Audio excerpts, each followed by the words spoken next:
about her, he's saying nasty things about us. We got to send him a message. And the message we send him is tomorrow, when all of us get out there and cast that ballot for Hillary Clinton for the next president of the United States. He's a whiner, he's a crybaby, he's blaming everybody for him losing that election. But you know who he's going to blame for losing that election? He's going to blame every one of you and every one of you out there. You're going to get the blame, and I'm going to be happy to get the blame. Send him packing. Send him out of here. And we got what we're going to do. And then let him blame Philadelphia. He's crying that we're going to steal an election. We don't have to steal anything. We earn it. We're going to vote for it. We're going to get it. And we're going to make Hillary the next president of the United States. We're going to get it done in the city of Philadelphia. We're going to get that done. Now, I can't hear you too much. Who's the next president of the United States? Hillary. Who? How about you guys over there? Little loud, I can't hear you. Hillary, the next president of the United States, is going to start here. We're going to get the vote out of Philadelphia, carry the rest of the state. Pennsylvania's going to be blue state, and you're all invited. I'm taking you all down to Washington to go to the White House for the inaugural. God bless you. God bless all of you. Thank you.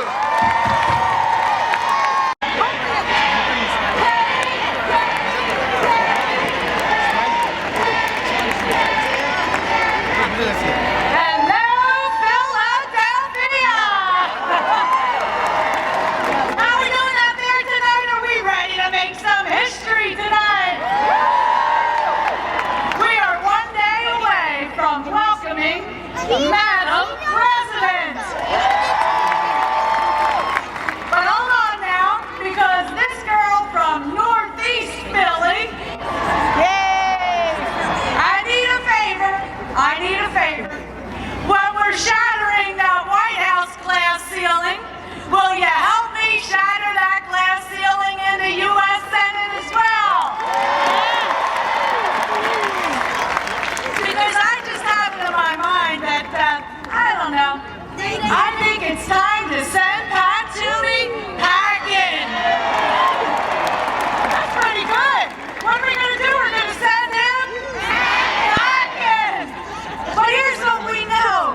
We know that we have to win. We know that our mission is urgent. Think what's on your heart and in your mind. We know that it's urgent that every child in this country deserves and needs to have a good education. Your zip code is not your destiny.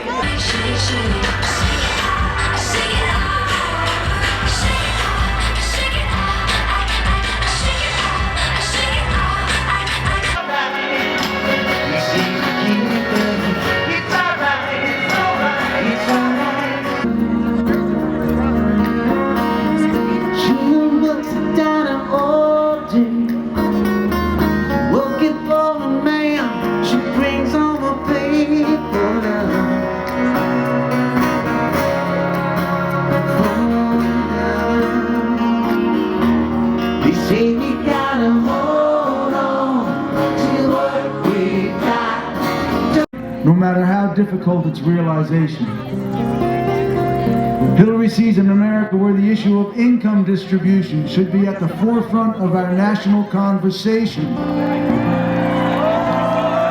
Where the progress we've made in reducing unemployment is not enough, we must do better.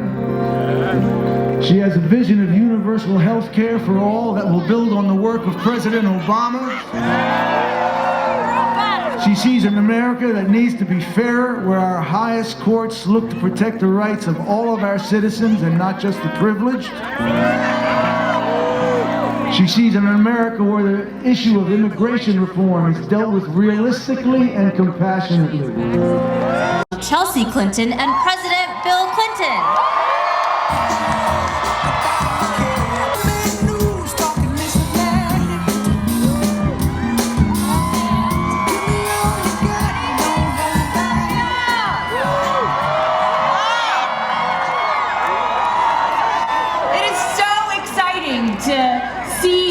And feel so much enthusiasm this evening. It has been one of the great honors of my life to travel throughout the country over the last months on behalf of my mother's campaign, to meet the thousands of organizers who were working so hard with probably no sleep, to meet so many of the millions of volunteers who have been part of this campaign, and to now be here tonight with the tens of thousands of people here is just extraordinary.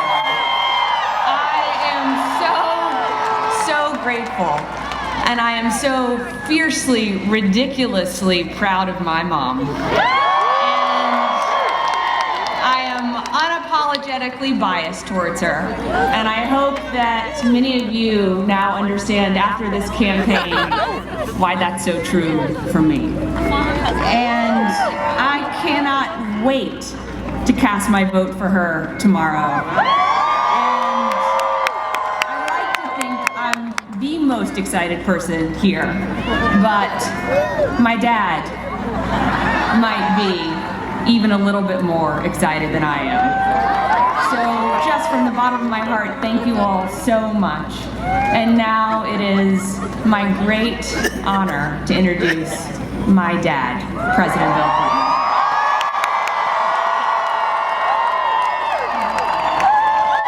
Thank you. First of all,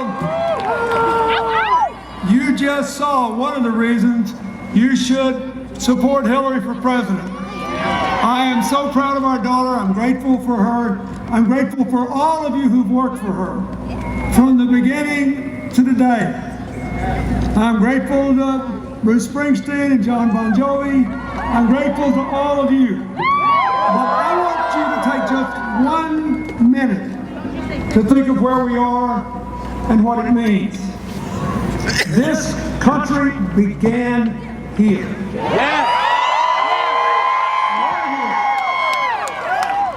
With people who pledged their lives, their fortunes, their sacred honor to form a more perfect union. In other words, we're stronger together. And I have watched in this campaign as our candidate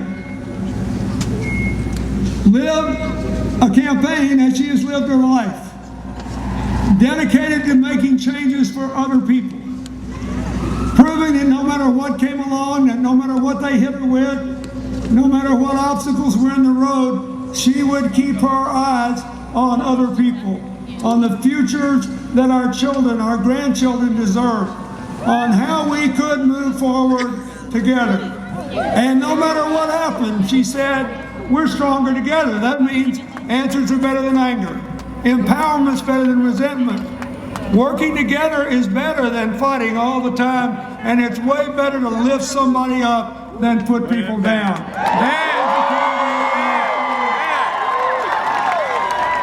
And tomorrow the American people are going to be given a chance, one more time, to form a more perfect union. It will be because we're losing our great president to term limits. It will be a change election, and we have to decide, are we going to change forward, together, or backward? I think you know what the answer is going to be. And I think that all of us owe a great debt of gratitude to the President, to the First Lady, to the administration of Barack Obama.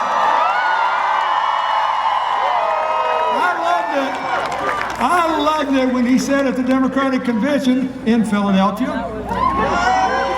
that Hillary was the best qualified person to run for president, more qualified than he was, and he looked at me and said, and more qualified than you were.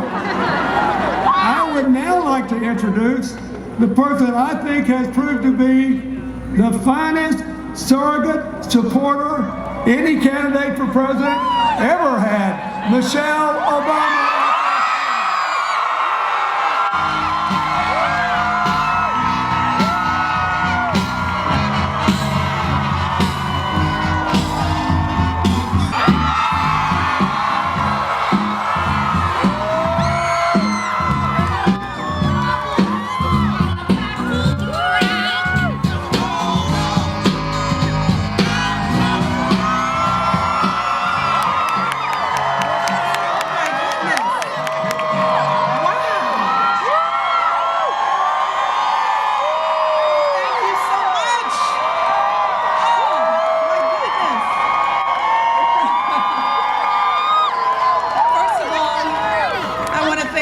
for that generous introduction, and thank you, Philadelphia. Look at you.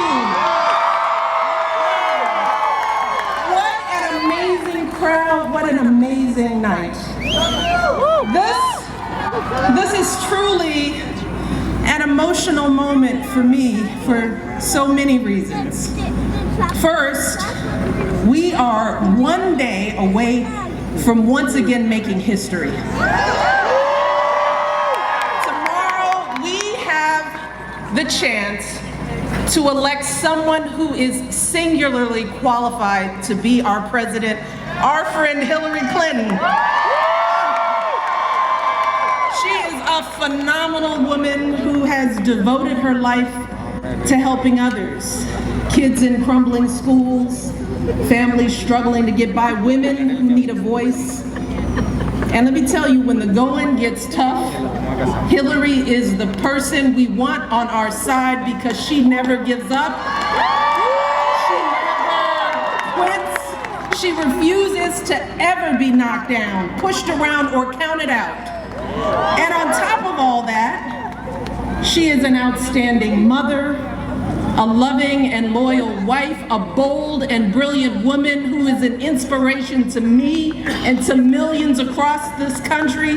And in just a few hours, we have the power to make her our next president. How amazing is that? Of introducing my husband to the stage.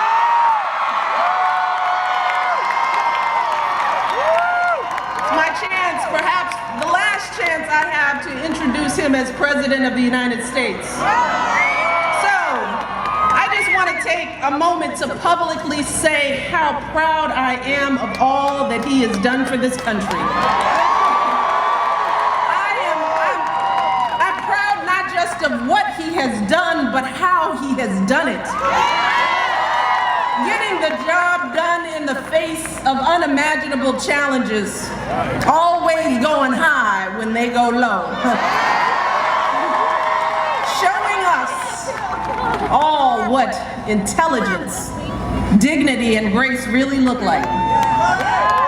And never ever compromising his values or beliefs. Ladies and gentlemen, I introduce to you the love of my life, the President of the United States, Barack Obama.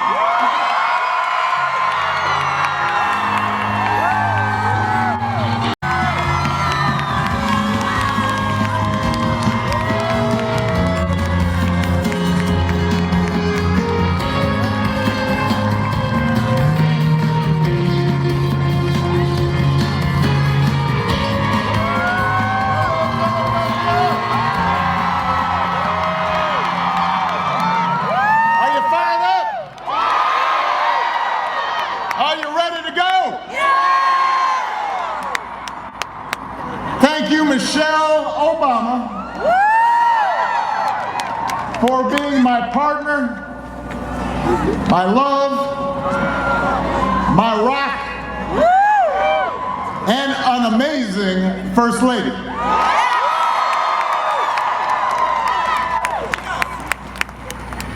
Eight years ago, I asked all of you to join me on an unlikely journey. We set out not just to change programs or policies, but to rebuild an economy where everyone had a chance to succeed. To reform Washington so that your voices would be more powerful than entrenched lobbyists. We set out to keep America safe and strong, not just with the might of our arms and the extraordinary valor of our troops, but with the power of our ideas.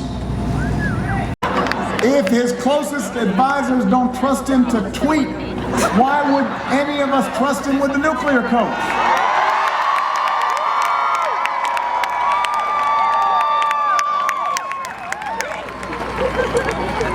More than his policies or his plans, though. Throughout his campaign, Donald Trump has shown utter contempt for the values that make this nation great. Anyone who sees women as objects, minorities and immigrants as inferior, other faiths as presumptively un-American, cannot lead this diverse, dynamic, big-hearted country that we love. And this time with all of you here in this historic spot, and to all the volunteers, the activists, the union organizers, of the hard hats I see in the audience tonight, thank you for coming out for one last rally before Election Day tomorrow. And personally, I am so happy to be finishing this campaign with my husband and my daughter by my side. We've been traveling across the country separately, trying to cover as much ground as possible. I'm proud that I had the chance to serve in President Obama's cabinet. And I am proud that I could watch the extraordinary service of our First Lady. And one thing I know is that, like them, I love America, and I know you do too. We love this country. We love what it stands for, not that we are blind to its flaws, its problems, its challenges, but I believe with all my heart that America's best days are still ahead of us if we reach for them together. We choose to believe in a hopeful, inclusive, big-hearted America. An America where everyone has a place, everyone's included, everyone has a chance to live up to their own God-given potential.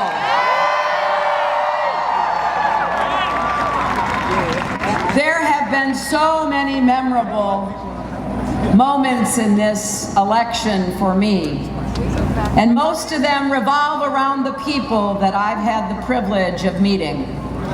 And last night, in Manchester, New Hampshire, I had the honor to be introduced by Khizr Khan, whose son, Captain Khan, was killed serving our country in Iraq. Years from today, when your kids and grandkids ask what you did in 2016, when everything was on the line, I want you to be able to say that you did vote. You voted for an inclusive, big-hearted, open-minded country future that will make sure that we all keep moving together, because I do believe we are stronger together.